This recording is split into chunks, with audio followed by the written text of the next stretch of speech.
Ben Franklin's World is a production of the Omohundro Institute.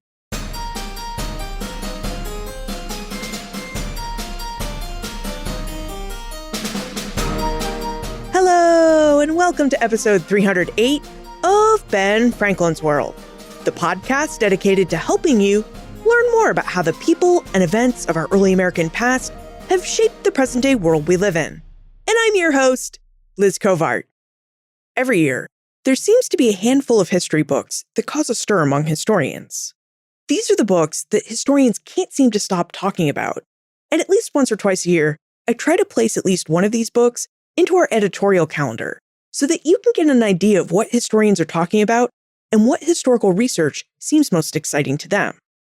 Well, today's conversation is about one of these most talked about books. It's called Wicked Flesh: Black Women, Intimacy, and Freedom in the Atlantic World. Now, in Wicked Flesh, Johns Hopkins University history professor Jessica Marie Johnson takes us into the Atlantic world of colonial New Orleans and Louisiana to show us how the story of freedom in colonial New Orleans tended to pivot on the choices that Black women made to retain control of their bodies, their families, and their futures. But how did Black women in colonial Louisiana navigate French and Spanish Black codes or slavery codes to retain control of their bodies, families, and futures? Well, during our conversation, Jessica will answer this question, as well as reveal details about French entry into colonization and the diplomacy they needed to conduct to establish a trade with the west coast of Africa. The place of colonial New Orleans and Louisiana within the larger world of Atlantic trade and colonization, and information about the French Code Noir or Slave Code of 1685, and how African women and women of African descent navigated that code to create opportunities for freedom and control. But first, I'd like to take a moment to thank all of our new, past, and current subscribers to the Ben Franklin's World subscription program. Thank you, subscribers. My Omohundro Institute teammates and I really appreciate your support of our work and your help to keep this podcast going. If you're not yet a subscriber to the Ben Franklin's World subscription program and you'd like to be a subscriber, visit benfranklinsworld.com/subscribe for more information. That's benfranklinsworld.com/subscribe. All right, are you ready to check out one of the most talked about books in the field of early American history? Let's go meet our guest historian.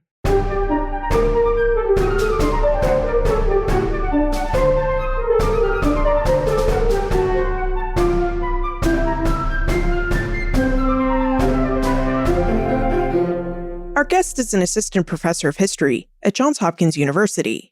She's a historian of Atlantic slavery and the Atlantic African diaspora. She's published numerous articles and an award-winning book, Wicked Flesh: Black Women, Intimacy, and Freedom in the Atlantic World. Welcome to Ben Franklin's World, Jessica Marie Johnson. Thank you so much for having me. Now, Jessica's book, Wicked Flesh, uses the history of Black women in New Orleans as a way to explore Black women's experiences across the Atlantic world. Jessica, I wonder if we could begin our conversation by having you tell us a bit about the geographic scope and time period for your work.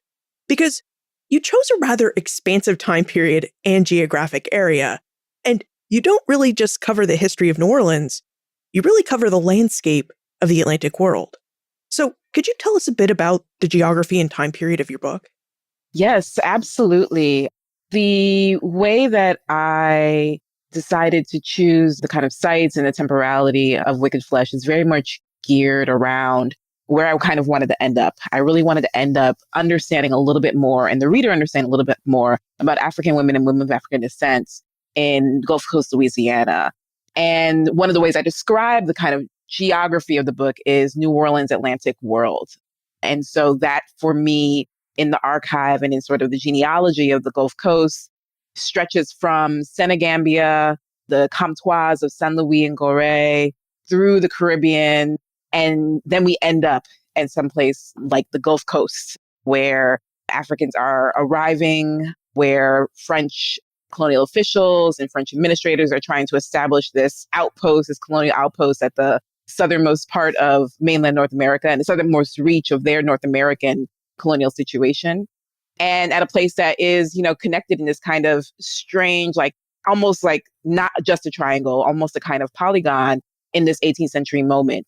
And so the concentration of the French slave trade from West Africa is so dominated by Senegambia. That helped make sense as far as a Senegambian connection. The imperial provenance of France and French Empire helped, create a need to really analyze the ways that Louisiana fit into an archipelagic framework of the Caribbean.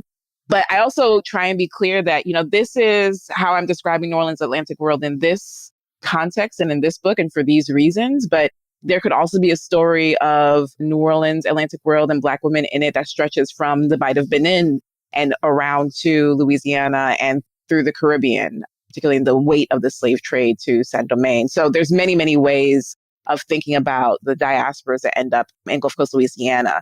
The temporality, in a similar way, was also structured by empire and by the genealogy of Louisiana and France's sort of incursions and developing understanding of the ways that they wanted to create a logic of slavery and slaveholding. So the book, when I talk about it as beginning in 1685 with the French Code Noir, which is the first imperial-wide slave code that is addressed specifically to the colonies.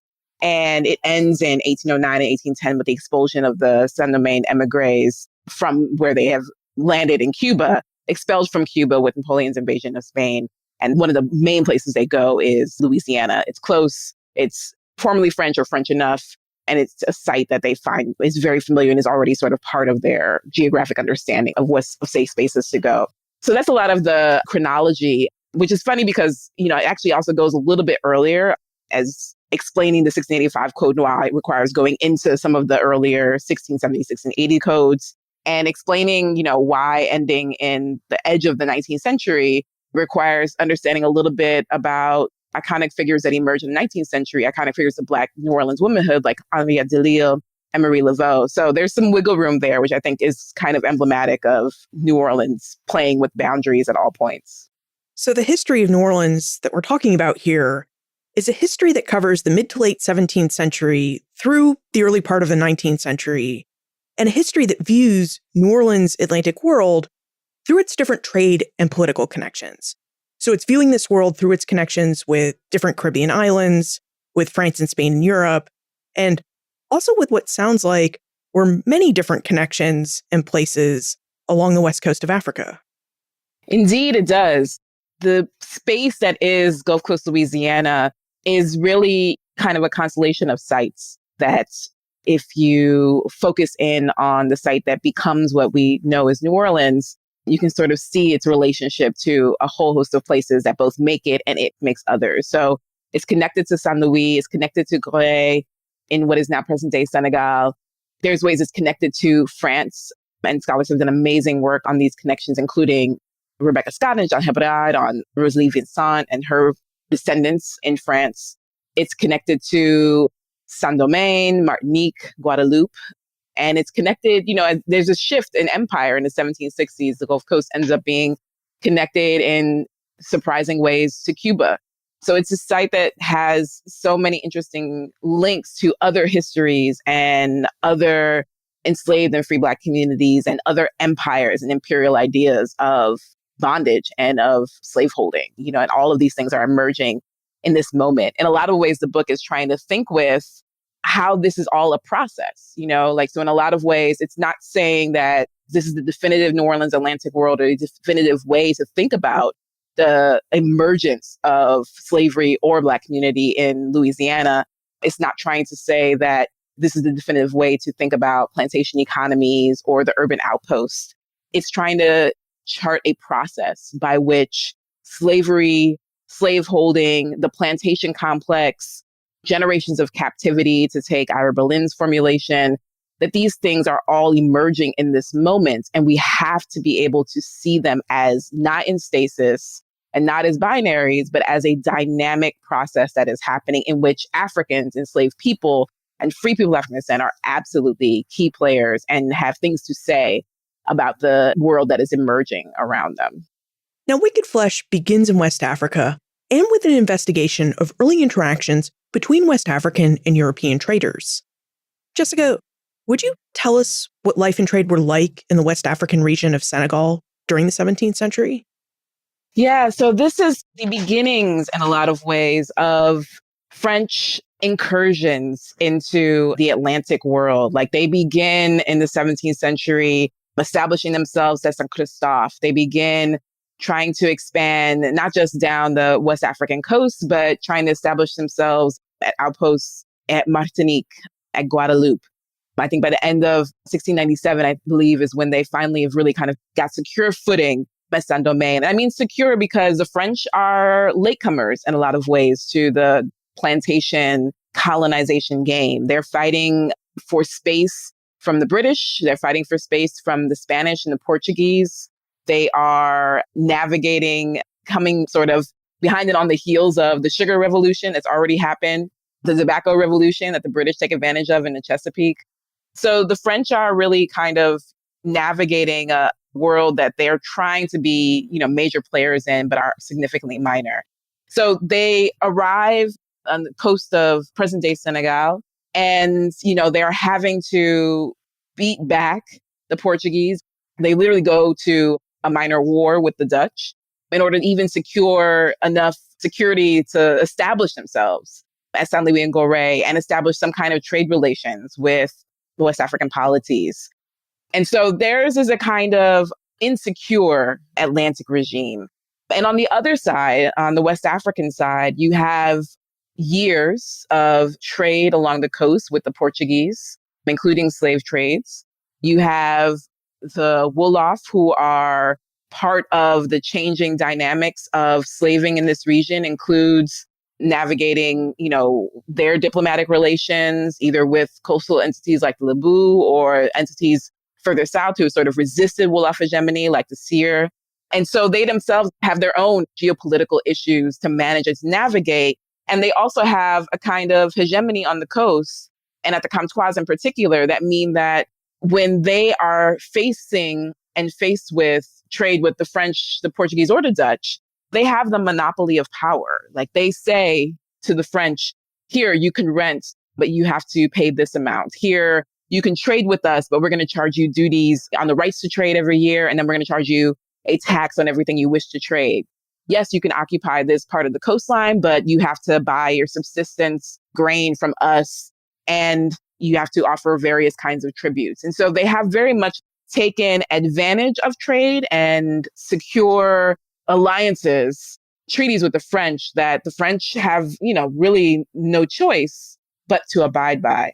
And so it's a very interesting space for the French where they are really kind of trying to, maintain and expand their imperial holdings and their imperial hold, while at the same time, faced with the insecurity of being on the coast and having to engage in these diplomatic rituals and traditions.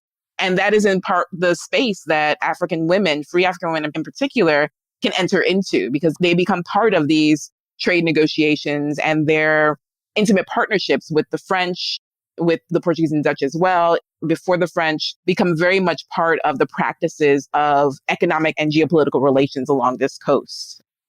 You mentioned that the French trade with the Wolof, with the people of Senegal and Senegambia, was multifaceted, that they're trading more than just enslaved people. But how did the slave trade factor into this trade between the Senegalese and the French? And you also mentioned that women were crucial to facilitating this trade. So I wonder if you could provide us with a few examples of women's involvement in trade. For the French, it becomes pretty quickly primarily about trading in Africans. That's what they want. By 1715, you have Saint-Domingue surpasses Martinique as far as being a kind of prime destination for enslaved Africans and being a prime market for sugar and other kind of plantation economies. So the French as a body and as an empire in the West African coast are really, really interested in trading Africans. But that doesn't mean it's the only item that's being exchanged on the coast. Absolutely not. There's definitely, as part of this exchange and this commercial venture, there is a lot of trade in fabrics, in cotton in particular. There's trade in arms. There's trade in alcohol. There's trade in precious items. So one of the ways, to answer the other part of your question, one of the ways that African women play a particular kind of role, and I describe this role as the role of being a tastemaker, engaging with Simon Gikandi's work, is creating a kind of taste for status, and that status looking like European goods along the coast. So taste for campañas that you can only acquire by trading in this Atlantic commerce. Trade in gold jewelry becomes an aesthetic marker of femininity, of status that African women cultivate and desire and want to trade for. It even extends in a lot of ways, and you see this increasingly moving into the later part of the 18th century, architecture, the kinds of materials that are brought to the coast in order to build homes and buildings, and the kinds of architecture that is being created and innovated on. And so you have a range of trade goods that are exchanged in the West African context that are not a single item like Africans leaving the coast to head to west into the Atlantic world, but are characteristic of the kinds of commercial desires and needs that are being expressed by Wolof and other polities. I'd like for us to look at one aspect of this varied trade between the Senegalese and the French, and that is the aspect that involved enslaved Africans traveling from Senegal to the French colony of New Orleans. Now, the first documented arrival of an enslaved African woman in Louisiana is dated 1721. Jessica, you note in your book, Wicked Flesh, that before these women ever arrived in Louisiana, they endured La Traversée. Could you take us into the life of one of the women that you write about in Wicked Flesh and tell us about her experience in La Traversée? Absolutely, yes. So one of the women that I talk about in the book is a woman named Marie Baud, who is a free African woman living at Saint Louis, and she's married to a French gunsmith. And through a whole series of events that are much more interesting when you read them in the book, her husband is deported to Louisiana, and she ends up on a slave ship following him. So I talk about her as this free African woman. She was on this ship with 3 of her own enslaved property, and she appears in this ship register as, a free mulâtresse, just as a passenger. And this was not uncommon to have passengers on slave ships. It was not an unknown thing. And these ships made multiple stops. So there's not a kind of one stop from one side of the Atlantic to the other in this voyage. So Marie Baud ends up embarking from Saint Louis. Many of the ships that left Saint Louis would do a kind of refueling stop at Gorée for water and subsistence items before either heading further down the West African coast to secure more enslaved Africans or heading across the Atlantic. Even that stop itself was not going to guarantee that you have enough supplies across the Atlantic. So most ships also would, at some point in the Gulf Coast and the Caribbean, would also do at least one other stop. French slave ships en route to Louisiana tended to stop at Grenada. That was always an interesting stop because one of the things that ports on this side of the Atlantic would do, particularly smaller ones who might not see slave ships except for refueling purposes, they would require slave ship captains to refuel by also trading their enslaved people from their cargo, quote unquote cargo, for enslaved people that the portmaster or lieutenant at the outpost might have.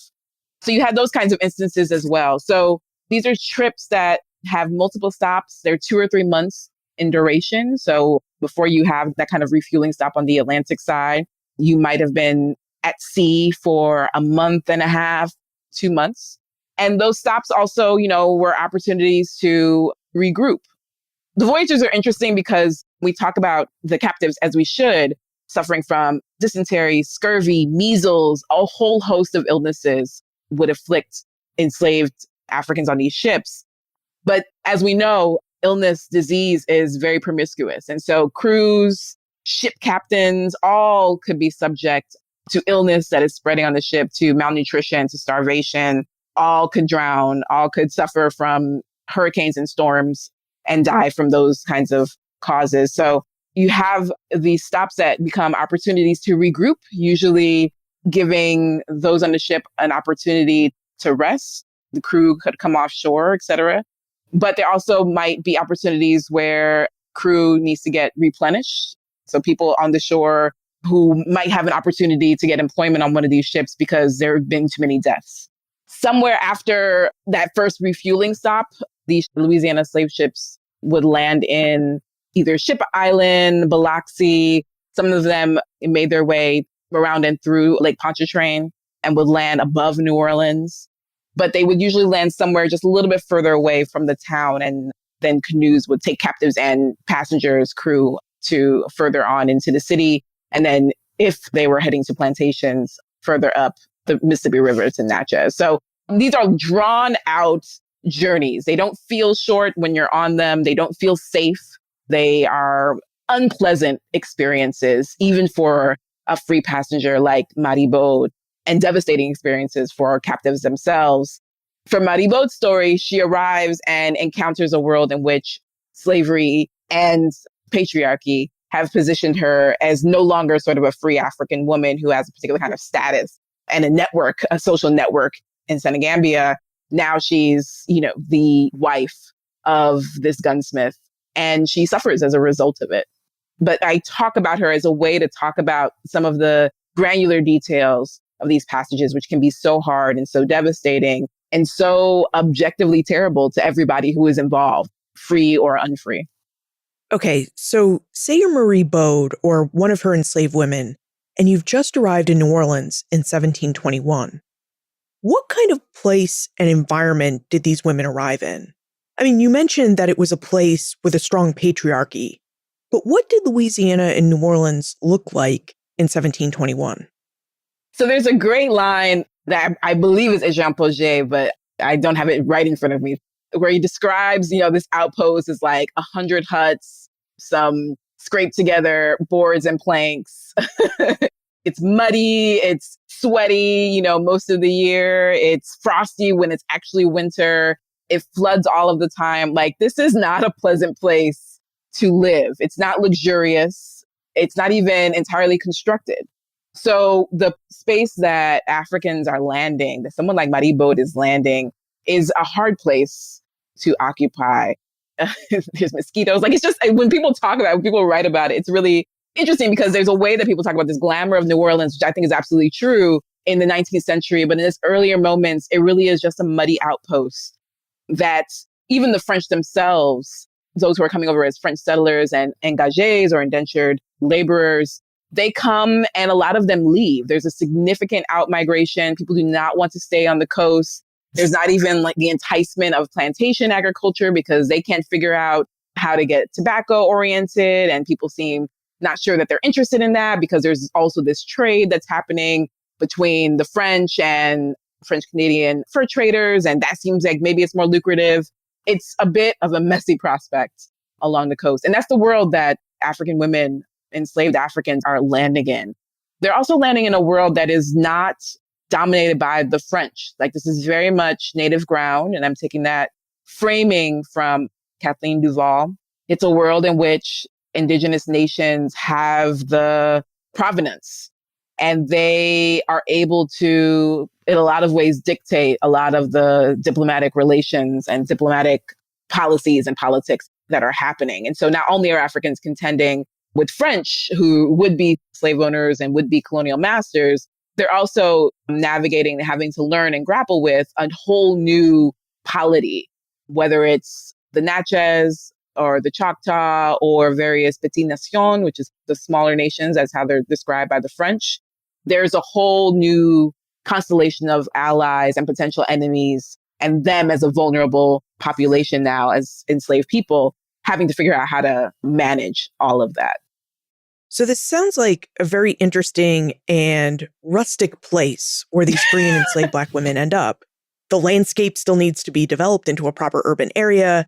It's hot, it's swampy, it's mosquito-ridden, and it's really a native world, a native space where Native Americans were really calling the shots in terms of peace, war, and trade. And amidst all this, this is where you have the center of this burgeoning French colonial world. And as part of this colonial society is something that you mentioned earlier, the Code Noir, which is really responsible for shaping French colonial society in New Orleans. Now, we need to take a moment for our episode sponsor, but when we get back, Jessica, I'd really like for you to help us investigate the Code Noir. This episode is brought to you by the Omohundro Institute, proud publishers of award-winning books since 1943.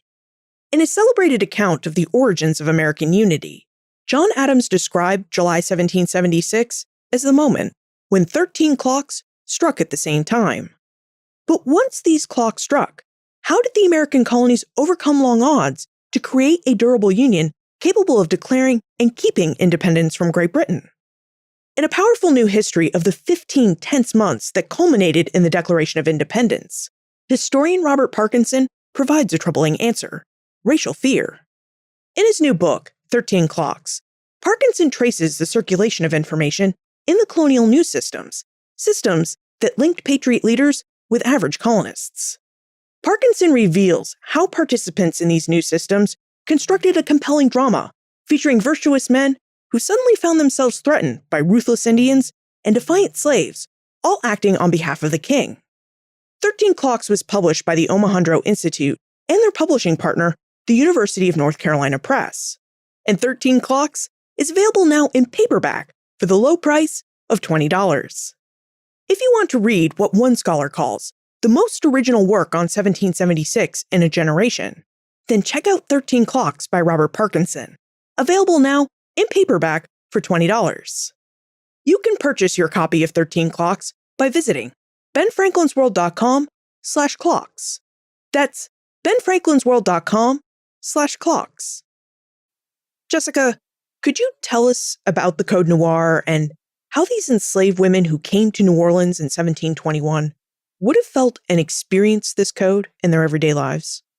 Absolutely. So the French first passed the 1685 Code Noir, and that has various permutations depending on the colonial response, because they also have a kind of backdoor sort of rule where the different superior councils and local councils at the outposts could, certify or not certify rules that are coming from France. And generally, superior councils tended to certify, but sometimes, they might not.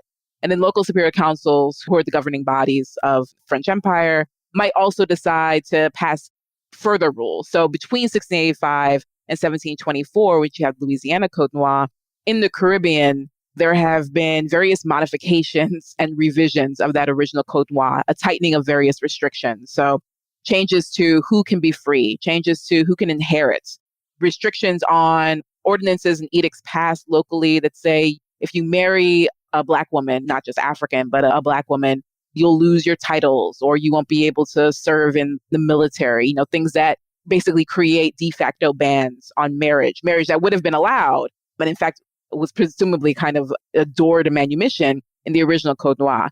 So this is important to understand because it's this context, this archipelagic legal context, and a scholar who's amazing at this is Cecile Vidal, and talking about this work in Caribbean New Orleans. It's this archipelagic context that creates the conditions for the formation and the promulgation of the 1724 Louisiana Code Noir. And this Code Noir looks a lot like what slave codes will look like in the 18th century, and becomes the Code Noir in a lot of ways that other colonies, particularly in the French Empire, model themselves after. So it's very clearly and rigidly partus sequitur ventrum, the status of the enslaved person follows the mother. It sets out various rules for, what happens if you run away, the physical punishment. It sets out rules for free people of color. If they are harboring enslaved people, they're punished. It sets out rules for and against marriage. It sets out rules that require, the respect of free people of color, even though you have been freed. So now there's a presumption that if you are Black and free, not that you are African and arrived as free, now there's a presumption that if you are Black, you must have been enslaved. So your freedom now is sort of contingent on a previous slave status, a redemption, as you might say, from enslaved status. Now you, because of that, or out of that logic, you forever owe your former masters allegiance and respect and obedience. So you have a whole new set of rules that come into play. Again, this is the world and these are the rules that enslaved people are landing in. So women who are arriving in a world in which, who they can have partnerships with is incredibly restricted. Their access to securing manumission now is incredibly restricted. The ways that they are able to form families and who they can, also for scrutiny.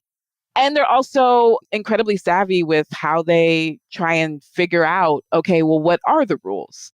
You have Marie-Louise who petitions for her freedom based on rules in the Code Noir. You have some of the first petitions for freedom are presented to Superior Council by enslaved people who claim that, like, oh, I was free in this context because it was part of somebody's testament when they passed away that I would be free. So there's increased knowledge and a very clear sort of legal understanding and awareness of what the rules might be as far as their safety and their security.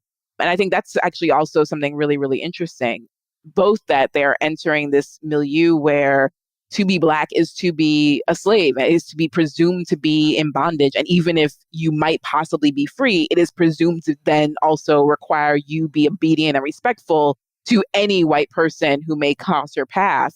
So there's that. And then there's also the ways that knowing that and figuring that out becomes a very deliberate practice of freedom that is engaged in by Africans who are arriving from a whole different context.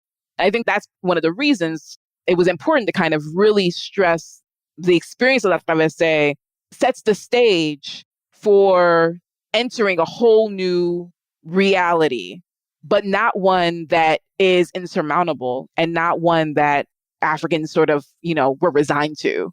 They absolutely were creative and dynamic and aggressive about trying to figure out how to find a state of freedom as they defined it and keep it and maintain it against incursions of slave owners and colonial officials. So the Code Noir was really designed to be a series of laws that controlled the lives and movement of enslaved and free Black Africans in French New Orleans. And it also seems like, although it probably wasn't designed this way, that enslaved and free Africans and people of African descent really had a pretty great knowledge of this code because, as you described it, they always seem to be looking for ways to use the Code Noir to gain their freedom and to find new opportunities, to achieve freedom as they saw it. So, Jessica, could you talk a bit more about how enslaved and free Black Africans and people of African descent would have developed their legal knowledge of the Code Noir and how the code itself changed from 1724 to the end of your story, which is in the 19th century? So one of the things that becomes really clear in how the code sort of develops is the code itself, is the 1724 code. But as as enslaved people make various claims for freedom, petition the governor and the intendant for manumission in various terms, gather with their family members in order to secure manumission or defend manumission that they say has been bequeathed to them, it becomes clear to officials that restrictions need to be tightened. So one of the things that I discussed in Wicked Flesh is the ways that police codes become another mechanism for controlling the enslaved population. And I should be clear, it's not just in controlling the enslaved population. There is a desire by colonial administrators in particular, control all ungovernables. So free people of color and enslaved people, free people of color, enslaved people, and also savages, those of indigenous nations. Them as well as Germans who are arriving, Canary Islanders who end up arriving over the course of the 18th century, particularly in the 7 Years' War. So you have like a whole host of peoples and peopledom that French imperial officials are struggling to control. But the bulk of the laws and the letter of the law tends to fall heavily on enslaved people. So one of the slave codes I talk about is the 1751 police code, like Omohundro establishes, and the mechanisms that that code offers to control movements, to add curfews to the town, because now by the 1750s, it's really kind of increasing into a town context, to control who can sell what to who, to try and control the markets that have popped up on the levee or in different parts of town. So moving from, in a lot of ways, more strictly sort of almost economic slave control, like status will follow the mother, and here is how many rations you got, and here are the rules about making sure that they do not do work on Sundays, so that they can honor the Sabbath, making sure that there's rules in the code about making sure that you don't sell enslaved people are in families, which slave owners, more than you would imagine, actually tried to follow. Moving from that, from like slave maintenance to, general policing of the quote unquote unruly population. And that mounted in a lot of ways to controlling movement, controlling access to resources, controlling what Daniel Usner describes as a frontier exchange economy, controlling access to what were becoming mechanisms for freedom and for freedom practices and the roots of things like marronage, or if you can go sell your own items and you may be able to secure enough funds for self-purchase. So you have that kind of evolution there. There's an interesting change in the shift from the French to the Spanish. The Spanish also have a kind of set of rules and their own system for understanding and for controlling enslaved populations. But even they too end up being kind of confounded by this African descended now by a couple of generations, various tiers of unruly Europeans, masterless men and women in this context. And they too pass codes that try to, leverage some kind of control. And those codes also fall heavily on enslaved and free women of African descent. So one of the key ones that I try and point to is the Bando de Buen Gobierno, which is, among other things, today people describe as the code that generated the Tignon law, the law preventing free women of African descent from wearing particular kinds of headgear. So in this kind of, evolution, now we're not just controlling movement, we're actually controlling bodies. So there's this continued pressure, from the top down to try and find ways to curtail the expressive practices of people of African descent, the ways that they're able to move and navigate.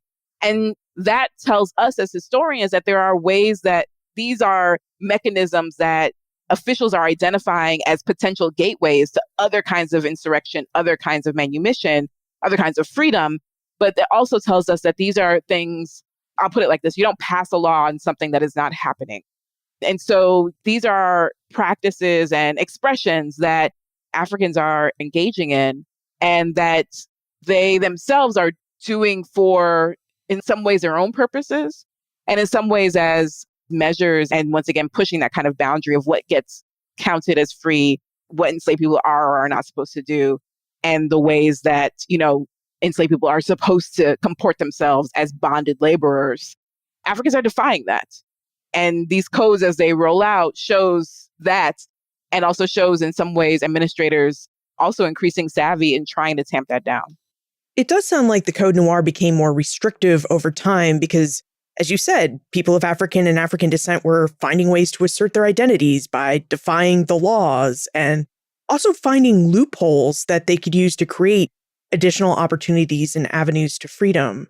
And we know they must have been quite successful in finding a lot of loopholes to exploit because, Jessica, in your book, Wicked Flesh, you talk about the development of free Black communities and how Black women were able to create their own sense of freedom, their own concepts of freedom. So could you tell us about the development of free Black life in colonial New Orleans and about what freedom meant to the enslaved African and African descended women who lived in this developing settlement? Absolutely, because I think this is one of the key interventions that I really want to make in how we think about freedom in this era. I call the book Black Women, Intimacy, and Freedom in the Atlantic World. I don't call it Black Women, Intimacy, and Slavery in the Atlantic World because I think that one of the things that we have gotten better at and still need to do better with is thinking about the rise of slavery, the rise of plantations as a process, the plantation complex, or slave societies and societies with slaves. We have formulations and language for describing how this happens over time and that it's a dynamic process and nothing is in stasis. I don't think we do as well doing that when we're talking about freedom. And so one of the things I wanted to stress are the ways that African women and women of African descent are themselves thinking about what freedom means in the context of a slaveholding society. And they're thinking about it in many different ways.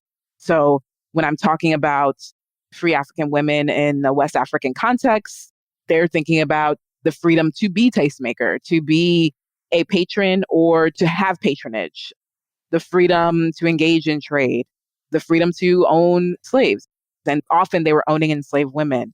So they're talking about these are the things that secure safety and autonomy for me and my family, for me and the people who I've decided and claimed as kin.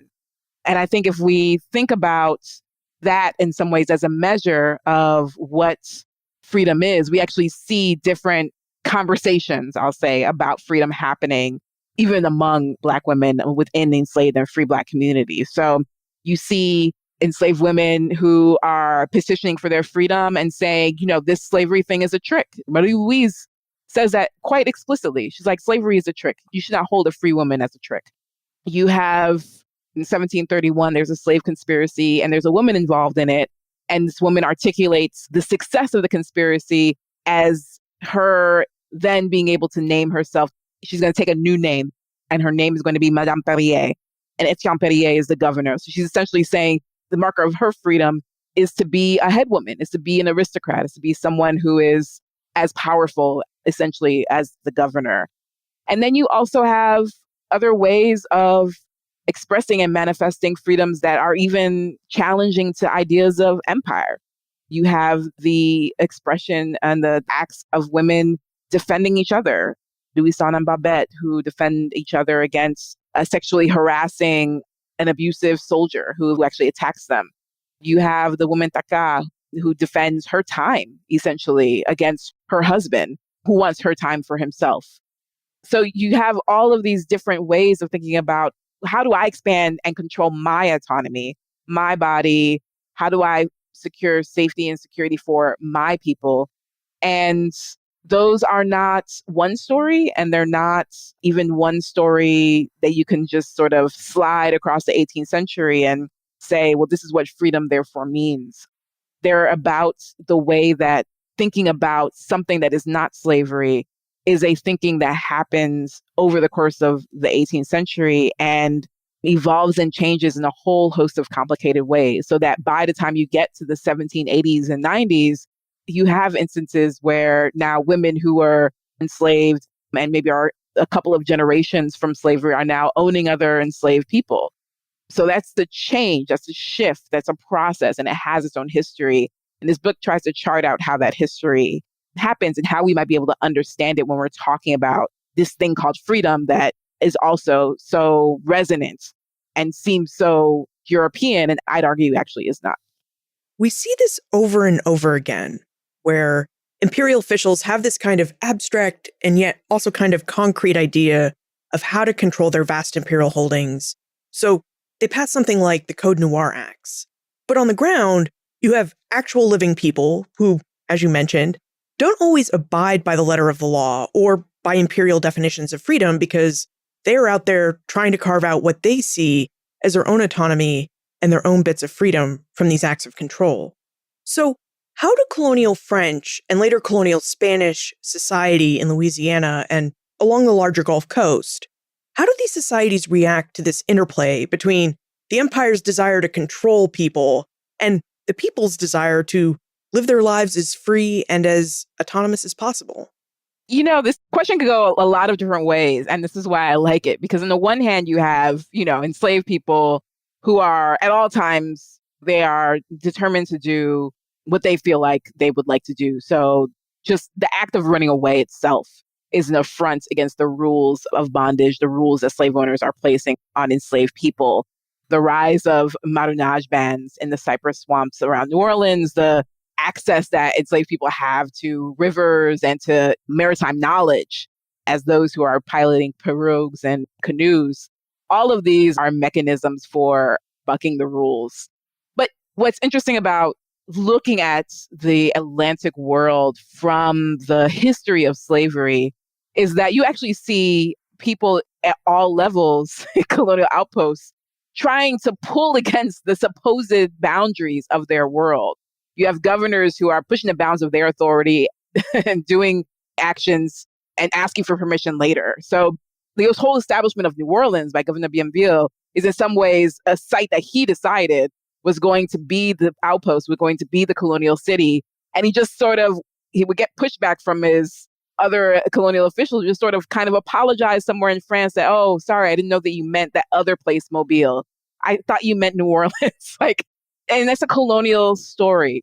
And in some ways, our imperial histories have imagined that there is a rule that's decided, like the Code Noir, and then it's just become sort of the basis for life on the ground. But actually, on the ground, I think, is where the action is. And on the ground is what, in a lot of ways, is pushing decisions that are happening above. And Louisiana becomes an amazing site for that. So not just enslaved people, but French settlers who are themselves engaging in various intimate partnerships with Indigenous and African women, Indigenous who are playing the French and the British and other European imperial entities against each other for their own purposes.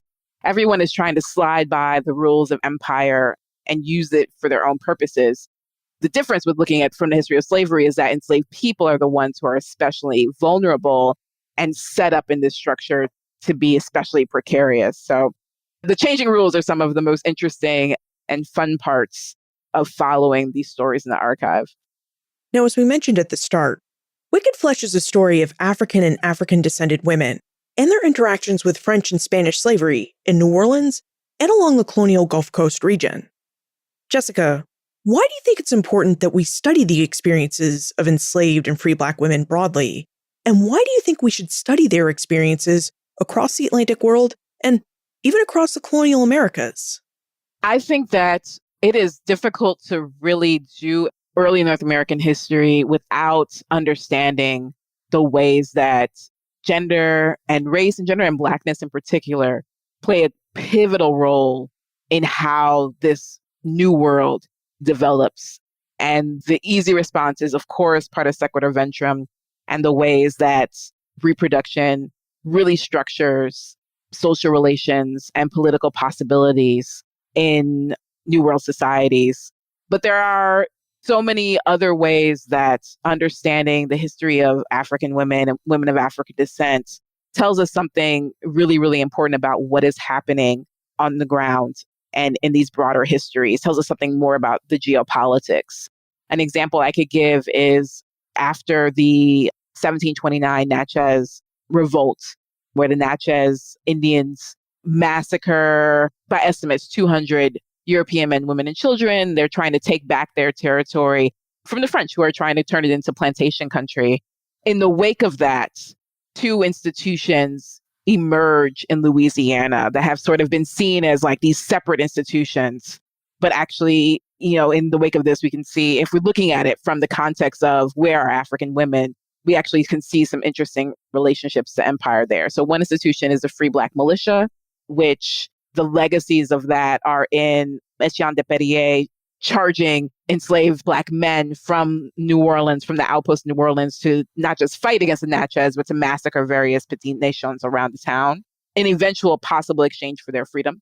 And the other institution that emerges is the Ursuline Convent, which the Ursulines have been around for, I believe they arrived in 1724. So they've been around for a few years before that, but they weren't getting the support and resources from the Superior Council or from the colonial officials that they do in the wake of the Natchez War, where you have a sudden influx of women and children who are now orphaned from Natchez, and who better in the French, imperial mindset to take care of widowed women and orphaned children than nuns. You have these two institutions that get created, and they've sort of been seen as like, oh, it's separate, and look at these institutions and how they appear. But what happens if we look at it from the perspective of African women and women of African descent? We can actually see the ways that these are two institutions that emerge with a particular idea of freedom as charity, or freedom as intimacy with the bloody work of empire. And nowhere there is an institution that's devoted particularly to Black women, to African women, Black women and girls, Black womanhood. You could say, the Free Black Militia, they benefit their wives. And in fact, a lot of their wives do secure freedom because the men are able to leverage their apprenticeships and their labor to secure freedom for their wives. And you could say that African women are being catered to as charges of the Ursulines, but there's not a particular institution for them itself. And so it tells us something about what freedom and charity mean in this world, what those things will come to mean in the context of 19th century abolitionist ideas about what freedom, civic society, citizenship are supposed to do in an increasingly modernizing world, and the role that Black people play in that. And it also tells us something about the ways that African women are being rendered invisible at the intersection. Like literally, it's a perfect example of Kimberly Crenshaw's formulation of intersectionality and the ways that, the limits of possibility when it comes to empire and the ways that that can be so truncated. And so I think those are the kinds of things that give us different histories of those two institutions, looking at it from the context of African women and girls. And we need to do that with a lot of our institutions more than likely, because if we're going to have histories that are explanatory of whole populations and the wholeness of populations. And we need to do a better job of actually seeing how these institutions are actually connected. We should jump into the time warp. Yeah. This is a fun segment of the show where we ask you a hypothetical history question about what might have happened if something had occurred differently or if someone had acted differently.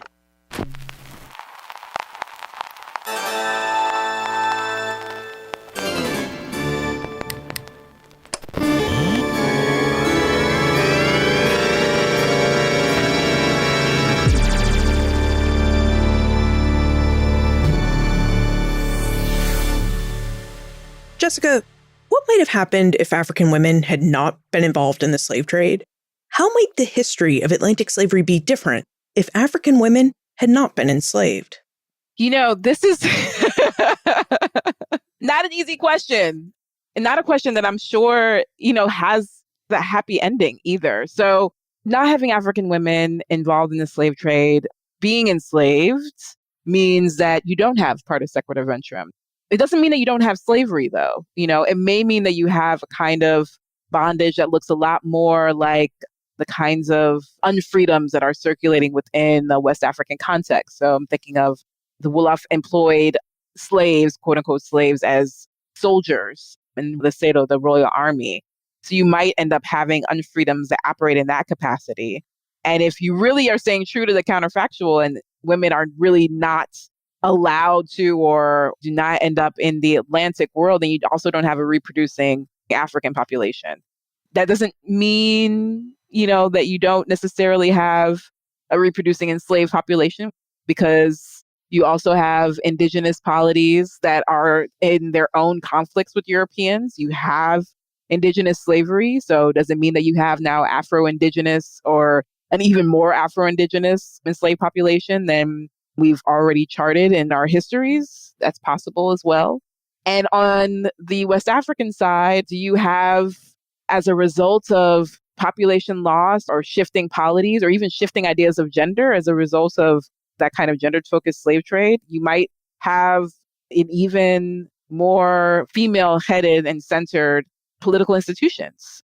So you do have aristocratic roles for women in Wolof contexts in particular. Do those expand because of the draw of the slave trade to African men? I don't know. But those are the kind of things that kind of come to mind with a kind of question like this. What does not come to mind is freedom.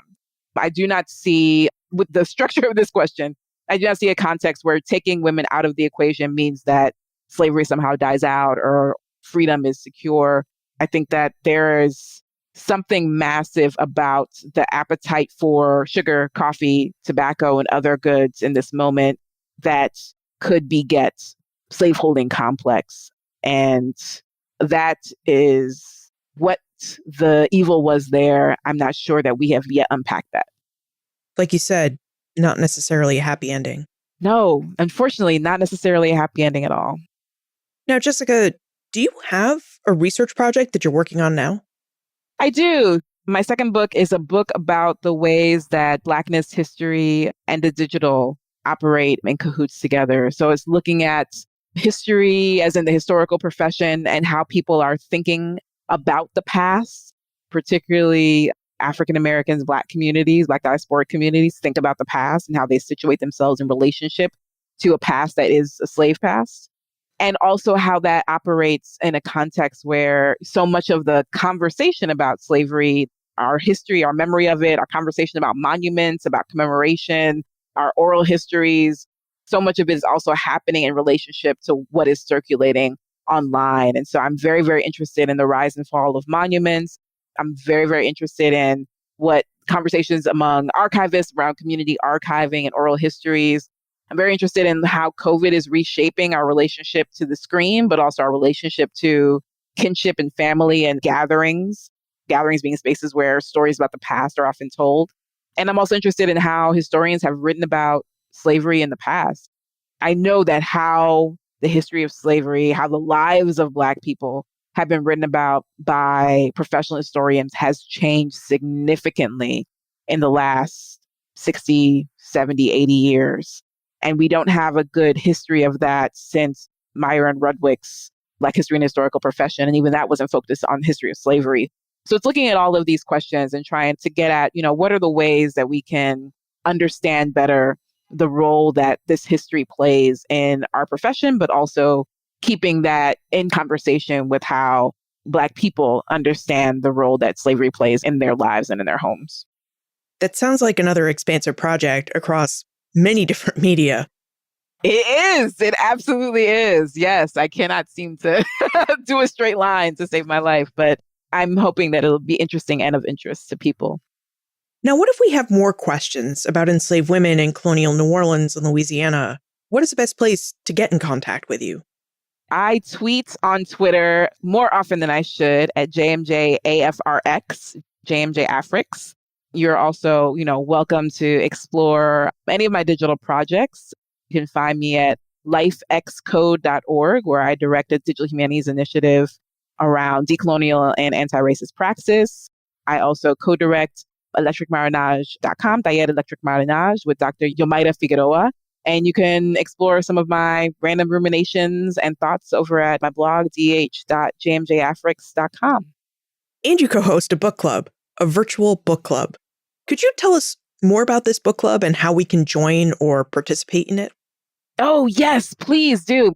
In cahoots with Ana Lucia Araujo, Vanessa Holden, and Alex Gil, we run the Slavery Archive Book Club, which we started because of COVID. So again, this is one of those examples of COVID changing, really reshaping how we relate to history, historical material, and slavery.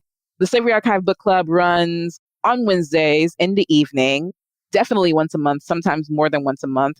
And we feature books on slavery and the history of slavery, history of Atlantic world. We've done books about memory and museums. And we're doing some work even in slavery and digital humanities, early American digital humanities. So if you are interested in following and in joining the book club, slaveryarchive.wordpress.com has the whole listing. And I believe it might even be updated with fall's listing, which is going to be super exciting listing. And if you have a book that you'd like to pitch, please email. You can email me, jmlikemaryj@jhu.edu. Jessica Marie Johnson, thank you for helping us form a better understanding of the experiences of enslaved and free African and African-descended women in New Orleans' Atlantic world. Thank you so much for having me on Ben Franklin's World. What's really interesting about looking at the Atlantic world through the history of slavery is that we actually get to see people at all social and economic spectrums trying to push the supposed boundaries of their world. Take the French 1685 Code Noir, for instance. What we're really getting a glimpse of is a list of activities that free and enslaved Black people were already engaging in, and that French colonists and other officials really wanted them to stop engaging in. For example, the Code Noir reveals that free and enslaved African women and women of African descent were marrying white colonists to achieve manumission, that enslaved women were using legal loopholes to obtain freedom for their children, and that enslaved Blacks were using the assistance of free Blacks to run away from their masters and enslavers. We can also see this boundary pushing on the other side of the French Atlantic, just as Jessica detailed for us. The French had 2 trading outposts in the Senegambia region of West Africa in present-day Senegal. One outpost was at Saint Louis, and the other was at Gorée. At these outposts, the French had to be more open to working with Africans and African women as important traders. The Wolof people demanded that the French trade fabrics, arms, and alcohol with them. And Wolof women served as important trading partners as they set the taste for trade goods. The active participation of women in the African trade saw French men really having to push past the boundaries of their patriarchal society and cultural norms. So looking at the history of places, peoples, and events through slavery allows us to see old events in new ways, and to see aspects of places and people in ways that we just couldn't see before.